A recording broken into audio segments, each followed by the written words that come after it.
everyone, and welcome to another edition of The Next Come Up. I am your host, your main man, Brian Black. And next to me, as you can see, we have a very special guest host. Yes. You can see the lovely young lady sitting next to me, Miss Azia. Yes, what's good, everybody? It's me, Azia, from BET's Hustle in Brooklyn. She said it right. Yes, BET's Hustle in Brooklyn. Yes, and I'm so excited to be here, so thank you for having me. No, thank you so much for joining me. I really you. appreciate it. I'm honored to be in the presence of such greatness. You know, Brooklyn's finest. Brooklyn's all right. No, finest. You know, Brooklyn's cool. I mean, Jersey's Jersey. You know, Brick City in the house. Come on, we home with the greats, man. I mean, your team is the Brooklyn Nets, so. I mean, the legends that come from. Okay, I give you the that. Legacy. True that. And you're following in their footsteps. Facts. So, what have you been up to since the show has stopped filming? So I'm working on new music. I should be dropping a new project within 4 to 6 weeks. I have a makeup line coming out. I'm working on a hairline, and I'm just getting my boss on myself. So like I've been really working on entrepreneurship and just growing as a businesswoman. So I'm so excited to even be here interviewing boy boss himself. Celebrity hairstylist to the stars. Yes, from BET's Wig Out. Mr. Cliff Vmir. Now, before we get going with Cliff, let's take a look at his new show, Wig Out. I'm not a transsexual. I'm not a drag queen. I'm just a bad bitch. I am Cliff Vmir. I am a 21-year-old boy boss. Anything involving hair, Cliff Vmir is doing it. I've done everyone from Trina, Miss Nikki Baby, Cardi B, Jocelyn Hernandez, Marlo Hampton. That's what led me to my first $1 million. I really need you to ship them orders. I don't need no excuses. He's a boss bitch. Have a good day. What the cut the cameras? That's why you want to be a girl. Who wants to be a girl? You do. No, the I don't. I want to tell my parents about me being gay. About time. We're sold out on your class. Really? I've never seen it be this empty. I have been working on something new, which is music. Be prepared to be criticized. Yeah. It breaks my heart that I even have to have this conversation with you. I'm going to be honest with you. Let the rapping go. Just stick to hair. Now, watch me wig out. Cliff, thank you so much for joining us today. Thank you for having me. Thank you. Yes. We're very excited to have you, seriously. I'm excited to be here. So tell everyone about Wig Out. Basically, Wig Out is with BET. It's showing me go from being a celebrity hairstylist, having all of my friends trying to bring them to the top with me, interacting with my celebrity clients, to me transitioning into doing rap. Okay. Dope. So about how many episodes can we expect from the show? You can expect 8 episodes. 8 episodes. So, okay, I actually thought it was going to be more. So 8 episodes. About how long, how many hours did you guys film? We filmed for a week. Really? Oh, It was wow. very crunch time. That doesn't seem that long. So, yeah, not at all. I mean, you would know, not me. Yeah. So I did a show on BET too. We filmed for 3 months. Really? Yeah. Actually, you're my favorite on your show. Thank you. Yes, I I was watched your watching it shows, like me a couple too. weeks ago, and I couldn't stop watching. I had to watch the The whole, whole thing season. through. Yeah, It's pretty cool. Yeah, you're my favorite. Thanks. See, you know what? I Just should to have get just you, just right? left you. I told you I was chopped liver. I told you that an hour ago. I'm chopped liver here amongst all of this beautiful. Right. Yeah. So I have a question. So like, how'd you start? How I started with hair? Yeah. How'd you start hair, and what made you want to transition into music? Well, how I started hair, I don't feel like I was like really forced into it. I feel like it was something that I like really like to do. I remember like when I was younger, I used to play with like Barbie dolls and stuff, but my father didn't approve of it. So he ended up leaving us, me and my mother, around the age of me being 14. And at the time, my mom had a knee replacement, so she wasn't working. So I started to go out and do different girls' hair that went to my school. Basically, I was hustling for my mom. Wow. So it's not like I was forced into it, but I kind of pressured myself, Right. and then I started to fall in love with it. After I fell in love with it, it kind of just made it into a career. Dope. So when did you start doing your classes? Because your classes be sold out.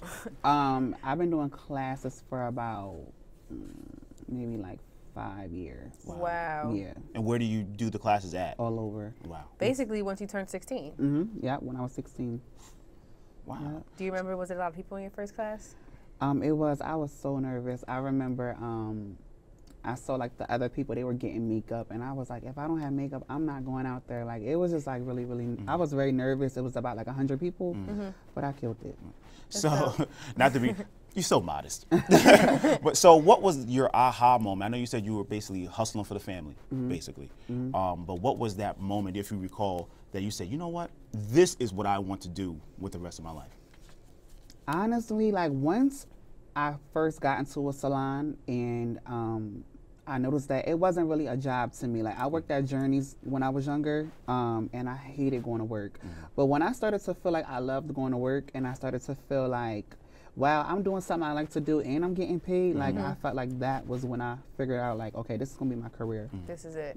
That's dope. So, who does your creative direction? Because like your pictures are lit, your Instagram is lit. Do it. You know all about the social media. That's here. so Yeah, good. I do. I just, you know. You do a killer job. Yeah, thank you. Yeah, it's dope. Thank you. So, I know you have a litany of celebrity clients. So how did you come across, how did you net your first celebrity client, being that you started so young? My first celebrity client was New York, Tiffany Pollard. I remember she had DM'd me on Instagram. I was in high school and she lived 7 hours away. She lived in Buffalo, New York. And I skipped school and I went and I drove all the way out there. I felt like I was taking a risk because my mom didn't know. You know, I was young. I was like 16 at the time. I was very, very young. But I drove and I skipped school. And I'm so thankful because it led me on to doing bigger and better things. Right. So how did your mom respond to your direction? At first, she really didn't. She wanted me to do like nursing because my mom is a phlebotomist instructor. So she wanted me to be like a doctor, and I'm like, Mom, no. And even when I went to vocational school, she got the paper, and she was like, look, it says a doctor can make $60,000 and a hairstylist makes 30. And I'm like, Mom, no, that's not true. Like, and she was like, all right, well, show me what you're gonna do. And I showed her, and now I know she's proud. very proud, yeah. That's dope. So you have Vmir dolls. How do you even pick them? Wait. And well, what is a Vmir doll? Please educate me. So now? I currently don't have Vmir dolls anymore because I'm focusing on my music. But a Vmir doll basically was like my models when I didn't wear hair. They will wear hair for me, and they will go to different events, hand out cards, like kind of like my street team. Yeah, my street team. I will fly them to different places with me because they were young girls. So I wanted to mentor them because I feel like a lot of young girls, they need like some type of inspiration or someone to look up to. So I would kind of mentor them, take them on trips, try to get them to start their own little businesses and stuff. So, but now I'm kind of like busy a little bit, like tied up. So, but I always have them like keep my relationships with them. Right. But yeah, and they get free hair and get their hair done and stuff. So they have reason to call you. Oh yeah. Do you see it almost sounds like you do, but given your role, not the show aside, but just your role with your profession, do you see yourself as a mentor, as and better yet, your role just as someone who's made it, who found their come up, for lack of a better term? How do you see yourself kind of giving back to the community, or do you even feel like it's your role to do that? Well, for a minute, I've always, still to this day, I give back to people that's around me. I'm always willing to help people that are around me because I know what it feels like. I remember being young, I was so hard on myself and I didn't really have no one to go to. Because I'm the only child on my mother's side, and then my father has kids, but I don't really talk to them. So it was really just me and my mom. My mom knew nothing about hair, so it was like everything I've learned and just about the industry I've learned on my own. So I always tell myself, if I can help people, I'm definitely going to help them. So when I have friends and stuff come around me, or just people in general who need help, I really will help them. That's so nice. Awesome. So about your music, how long you been rapping? Okay, I've been rapping. In April, it will make a year. Congratulations. Thank you. Do you have any new stuff coming out? I do. I have some stuff coming out with Light Skin Keisha. I have an EP releasing in February. I have a song with Lil Mo coming. Dope. Yeah. We got to get a collab in. Yes, we do. Yes. I told y'all For don't sure. need me here. I told you, just, you know. Yes. I'll get my dad to make us a lit beat. All right. Yeah, we lit. We're So going now- to get into it. So thinking about the music, now have you made in your mind, and not to give anything away on the show, I know the show touches on it, given what I've seen on the trailer. Have you made any concrete decisions in terms of pursuing the music, in terms of like, are you going to leave the hair behind, or are you? So when I first started rapping, right, like I told myself, I'm like, because I used to rap I sing when I was 9, and then I didn't do it, and then I did it when I was 18, and then I was like, I don't want to do it. But this is the longest I've stuck it out. I've invested so much money into myself, And I told myself, like, I'm starting to really get known for rapping, so I can't stop, and I will never stop, because I don't know, I feel like I've done hair for years now, and I kind of want to I want to explore what's going on out there in the rap industry. But yeah. Well, what's the feedback been like from your peers? At first, it was a lot of like, oh, stick the hair. You know, we don't really want gay rappers. You're an amazing stylist. Why would you stop? But I ignore it all. Right. Yeah. You have to. Yeah, You have to just go full throttle. Mm-hmm. All the way, all the way, all the way. All the time. Yes. And that was another thing we were curious about. We were talking earlier, just in terms of whether it's, you know, in the hair industry with the music. Have you faced a lot of discrimination trying to get where you've gotten? With hair, no. Why? Because I started so young. I marketed my age, and I also always took no for an answer. With music, it's a little different because the industry is so saturated. But I'm still not going to take no for an answer. Right. So, what advice would you give people who are who have those kind of challenges, specifically with the discrimination? People, you know, saying, "Oh, you can't do this because you're this way or that way." I would definitely tell people, like, you can't really listen to people, because if I would have listened to people years ago, I wouldn't be where I am. I will also tell people, always remember, it's always someone out there trying to break those barriers. Like, I'm trying to really break a barrier that I feel like we have to kick down. Like, we have to let go of people and their sexuality becoming a problem in the industry. Like, you know, I'm trying to knock it down, and I am going to knock it down. You know what I'm saying? So I just want people to know, like, there's always other people going through the same thing you're going through, and we're all just going to try to have to push through. Yeah, that's true. Very, very true. Now, what advice would you give someone who is pursuing a career in, say, in fashion or in this makeup and hair and styling? Thank you. I would definitely say just be as creative as possible and make sure you use your Instagram to your fullest. Like, not even Instagram, just social media, period. Like, use it at the highest advantage you can, and they'll blow up.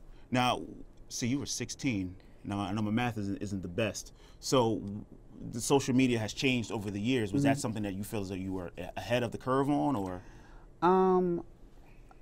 I just felt like I like to showcase what I did at first, and I just was like, let me make a video. Let me make a video to people swinging the hair and stuff, and it led to me getting followers, and then with the followers it came money, and then it came, you know, different offers with celebrities and stuff. So that's what I'm saying. Like, they have to use their social media because it's like a big circle. Everybody knows everybody on social media.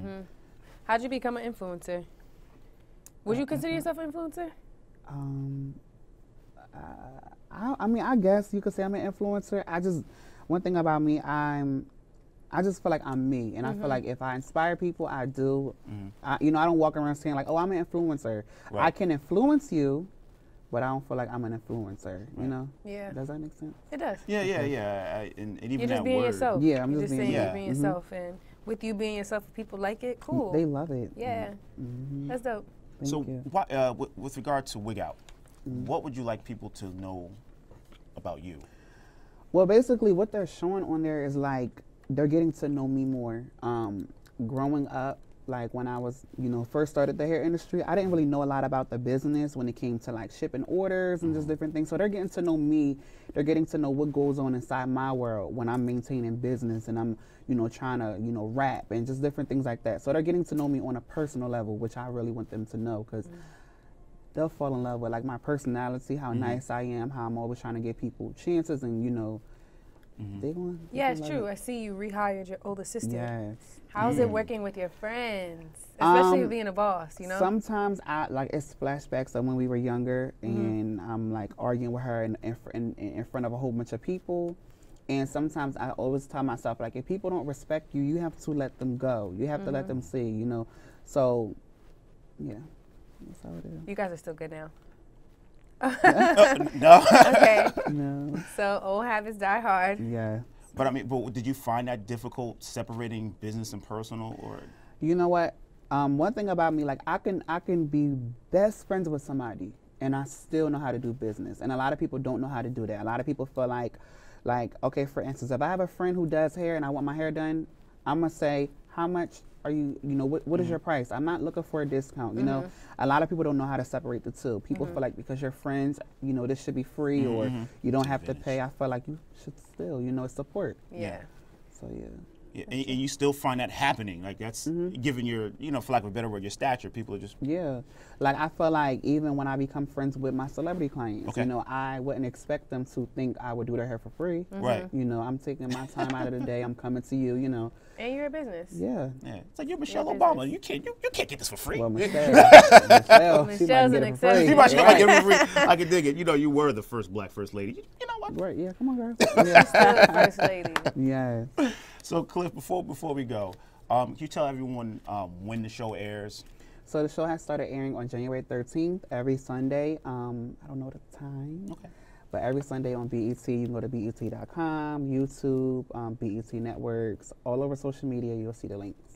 And can you tell them how to find you on social media? You guys can follow me everywhere on any social media platform at Cliff Vmir. Thank you. It's like me. It's like it's telling us it's time to go. So again, Cliff, thank you so much. Thank you. Yes, having me, thank you, guys. thank you, thank you. you. We definitely gonna get that Thank track you. in. Yes, we are. For sure. Can I get a hook on it? No. Oh. Sorry. No, First just time I've been kidding. dissed all day. No, it's okay. I was just kidding. I can't rap to save my life. All right, everyone. I'm Brian Black. This is Asia, of course. Thank you, girl. Thank you. Thank Cliff, you for having me. thank you. This Yes, has been the thank next you. come up. We'll see you later.